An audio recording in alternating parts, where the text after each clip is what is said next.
Welcome to Manabadi videos. EAPCET engineering as well as బైపీసీకి సంబంధించిన master key release చేయడం జరిగింది. తర్వాత దీంతోపాటు రెస్పాన్స్ షీట్ అనేది కూడా రిలీజ్ చేయడం జరిగింది. రెస్పాన్స్ షీట్ అంటే మీరు రాసిన ఆన్సర్స్ ఏవైతే ఉన్నాయో ఈ రెస్పాన్స్ షీట్లో ఉంటాయి. మాస్టర్ కీ అంటే ఆ క్వశ్చన్కి ఒరిజినల్గా ఆన్సర్ ఏంటి అనేది మాస్టర్ కీ అనమాట. ఈ రెండింటిని రిలీజ్ చేస్తారు. అయితే స్టూడెంట్స్ చాలామంది కూడా ఈ మాస్టర్ కీ చూసే పద్ధతి ఏదైతే ఉంటుందో దాన్ని తప్పుగా చూస్తున్నారు. సో అది ఎలా కరెక్ట్గా చూడాలి అనేది కంప్లీట్గా ఈ వీడియోలో చూద్దాం. సో ఫస్ట్ మీరు ఈ మాస్టర్ కీకి సంబంధించి వెబ్సైట్ ఏదైతే ఉందో ఈ వెబ్సైట్కి వచ్చిన తర్వాత ఏపీఎంసెట్కి ఫస్ట్ మీ రెస్పాన్స్ షీట్ని మీరు డౌన్లోడ్ చేసుకోండి. సో రెస్పాన్స్ షీట్ డౌన్లోడ్ చేయాలంటే ఇది క్లిక్ చేస్తే మీ registration number as well as మీ hall ticket number some details అడుగుతుంది. సో దాన్ని ఓపెన్ చేయండి, ఇది పక్కన పెట్టుకోండి. దెన్ మాస్టర్ క్వశ్చన్ పేపర్ ఏదైతే ఉంటుందో దానిపైన క్లిక్ చేయండి. సో మాస్టర్ క్వశ్చన్ పేపర్లో మనకు షిఫ్ట్ వారీగా కీ అయితే ఇవ్వడం జరిగింది. సో ఎవరు ఏ షిఫ్ట్ అయితే ఉన్నారో ఆ షిఫ్ట్కి సంబంధించి కీని ఓపెన్ చేసుకోండి. ఉదాహరణకి నేను ఫస్ట్ షిఫ్ట్ ఏదైతే ఉందో ఆ ఫస్ట్ షిఫ్ట్ది క్లిక్ చేస్తాను. So first shift 21 May 4 noon అనే దీన్ని ఓపెన్ చేశాను అనుకుందాం.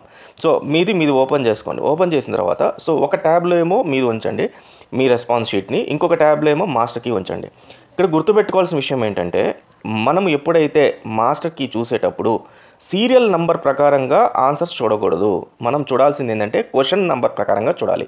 ఎలా చూడాలి అంటే ఇక్కడ చూడండి, ఇక్కడ మనకు ఫస్ట్ థింగ్ క్వశ్చన్ నంబర్ అని చెప్పి క్వశ్చన్ నంబర్ అని ఇక్కడ ఇచ్చారు. క్వశ్చన్ నంబర్ ఏంటి 1.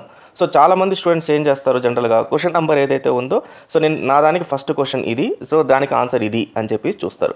అది తప్పు. ఎందుకంటే ఈ ఆర్డర్ ఏదైతే ఉందో 1, 2, 3 అనేది మీకు మాస్టర్ కీలో మారుతూ ఉంటుంది. మీ క్వశ్చన్ నెంబర్ ఉన్న ఆర్డర్ మాస్టర్ కీలో ఉన్న ఆర్డర్ డిఫరెంట్. మీరు చూడాల్సింది ఏంటంటే క్వశ్చన్ ఐడి. ఈ క్వశ్చన్ ఐడిని చెక్ చేయండి. సో 6404110881 అనేది ఒక క్వశ్చన్ ఐడి.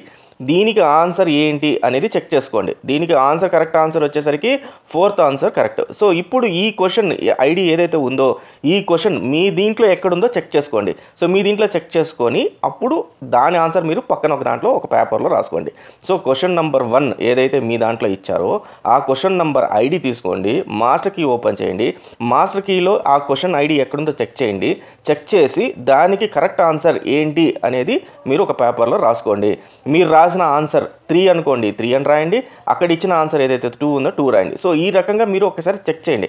సో జనరల్గా మీ ఆన్సర్ షీట్స్ మీ దగ్గర ఇచ్చినప్పుడు మీ రెస్పాన్స్ షీట్లో ఇది కరెక్ట్, ఇది రాంగ్, ఇది కరెక్ట్, ఇది రాంగ్ అని వాళ్ళు మెన్షన్ చేస్తారు. అయినప్పటికీ మీరు క్వశ్చన్ ఐడితో ప్రకారం మీరు చెక్ చేసుకుంటే డెఫినెట్గా మీకు దాంట్లో డిఫరెన్స్ అనేది ఎక్కడో చోట ఏదైనా పొరపాటు జరుగుంటే మీకు ఖచ్చితంగా తెలుస్తుంది. ఈ రకంగా మీ ఆన్సర్ షీట్ అన్ని చూడాలి. సో ఈ ఆన్సర్ షీట్లన్నీ చూశారు. చూసిన తర్వాత మీరు పెట్టింది కీ అనేది 2 కరెక్టే ఉన్నాయి అనుకుందాం. అప్పుడు అయినప్పటికీ అంటే కీలో మీరు పెట్టిన ఆన్సరు తర్వాత వీళ్ళు చూపించిన ఆన్సర్ కరెక్ట్గానే వచ్చాయి. అయినప్పటికీ మీరు పెట్టిన ఆన్సర్ ఏదైతే ఉందో అది కరెక్ట్, కీలో ఉన్న ఆన్సర్ తప్పు అని మీకు అనిపించింది అంటే ఫర్ ఎగ్జాంపుల్ ఈ ఫస్ట్ క్వశ్చన్ ఉంది. ఈ ఫస్ట్ క్వశ్చన్కి మీరు ఏం పెట్టారు 3 పెట్టారు, కానీ కీలో ఏమి ఇచ్చారు ఆన్సర్ 4 అనేది ఆన్సర్ కరెక్ట్ అని చెప్పి ఇచ్చారు. సో మీకు ఖచ్చితంగా తెలుసు 3 అనే ఆన్సర్ కరెక్ట్ అని చెప్పేసి అప్పుడు మీరు ఏం చేయొచ్చు అంటే అబ్జెక్షన్స్ అనేది రేజ్ చేయొచ్చు.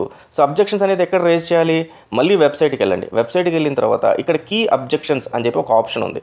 సో ఈ అబ్జెక్షన్స్ పైన క్లిక్ చేయండి. క్లిక్ చేసిన తర్వాత మళ్ళీ అది డీటెయిల్స్ అడుగుతుంది. మీ registration number, hall ticket number, mobile number ఇచ్చిన తర్వాత అక్కడ మీ అబ్జెక్షన్ అనేది రేజ్ చేయాలి. ఆ రేజ్ చేసేటప్పుడు కొన్ని పాయింట్స్ గుర్తుపెట్టుకోవాలి. ఏంటంటే మీరు అబ్జెక్షన్స్ రేజ్ చేసేది ఏదైతే ఉన్నాయో అవన్నీ కూడా మీరు స్టెప్ బై స్టెప్ ఒక పేపర్ పైన రాసి ఆ స్టెప్స్ అన్నిటిని డిరైవ్ చేసి ఆన్సర్ ఈ రకంగా వచ్చింది అని చెప్పి ఫైనల్గా మీరు ఆన్సర్ డెరివేషన్ని చూపించగలగాలి.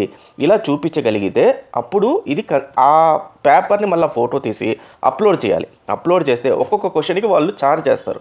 ఛార్జ్ చేస్తే ఇన్ కేస్ మీరు అబ్జెక్షన్ రైజ్ చేసిన క్వశ్చన్ మీరు చెప్పింది కరెక్ట్ అయితే మీకు ఛార్జ్ చేసిన అమౌంట్ ఏదైతే ఉందో అమౌంట్ని మళ్ళీ వాళ్ళు రీఫండ్ చేయడం జరుగుతుంది. ఇన్ కేస్ ఒకవేళ మీరు చెప్పింది కరెక్ట్ కాకపోతే ఈ అమౌంట్ని అయితే రీఫండ్ చేయరు. ఎందుకు సార్ మరి ఈ అమౌంట్ ఎందుకు ఛార్జ్ చేస్తున్నారంటే స్టూడెంట్స్ చాలామంది కూడా మేము రాసిందే కరెక్ట్, సో బోర్డు ఇచ్చింది తప్పు అని చెప్పి కన్ఫ్యూజ్ అయ్యి చాలామంది అన్ని 160కి పెట్టేస్తారు ఛార్జ్ అయిపోతే. అప్పుడు వాళ్ళకి బోర్డు వాళ్ళకి ఒరిజినల్గా ఏది తప్పు అనేది తెలియదు. కాబట్టి ఈ రకంగా వాళ్ళు ఛార్జ్ చేస్తే దాంట్లో ఫిల్టర్ అవుతారు స్టూడెంట్స్ అని చెప్పి ఈ రకంగా చేయడం జరుగుతుంది. కాబట్టి ఈ రకంగా మీరు అబ్జెక్షన్స్ ఏదైనా ఉంటే రేజ్ చేయండి. అలాగే ఇప్పుడు కీ వచ్చింది కాబట్టి ఏ షిఫ్ట్ వాళ్ళకి ఎన్ని మార్కులు పెరుగుతాయి, ఏ షిఫ్ట్ వాళ్ళకి ఎన్ని మార్కులు తగ్గుతాయి అనేది నెక్స్ట్ కమింగ్ వీడియో ఉంటుంది. మన ఛానల్ ఫాలో అవ్వండి. ఇంపార్టెంట్ డాక్యుమెంట్స్ అని టెలిగ్రామ్ ఛానల్లో పెడుతున్నాను, దాంట్లో జాయిన్ అయిపోయింది, డౌన్లోడ్ చేసుకోండి. All the best students, thank you very much.